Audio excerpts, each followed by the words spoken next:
তো দেখো আমাকে আমার মেয়ে আমার দিদির মেয়ে দুজনেই আমাকে সাজিয়ে দিচ্ছে ভিডিও বানাবো বলে। এত আদর করছে আমাকে আমি তো ভাবতেও পারি না আমার মেয়ে আমাকে সাজিয়ে দিবে। আমার দিদির মেয়ে দুজনে মিলে আমাকে সাজিয়ে দিচ্ছে, আমাকে আমার দিদিকে।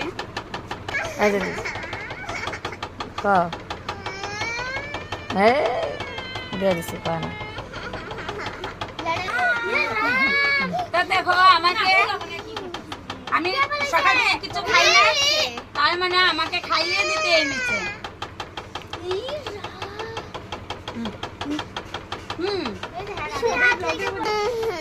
কি অবস্থা দেখো বন্ধুরা, এত কাউ কাউ কাউ কাউর মধ্যে আমরা ভিডিও শুট করি, এরকম কেউ ডিস্টার্ব করে ভিডিও বানায় না। কিন্তু আমি যে বহুত মানে ডিস্টার্বের মধ্যে আমি ভিডিওটা বানাই, কেননা আমার মানে শখ। এই যে আমার একটা দুষ্টুমির ছেলে এত ডিস্টার্ব করে। আমার রেডি হওয়া কমপ্লিট হয়ে গেছে, এখন আমার দিদিকে রেডি করে দিচ্ছে। দেখো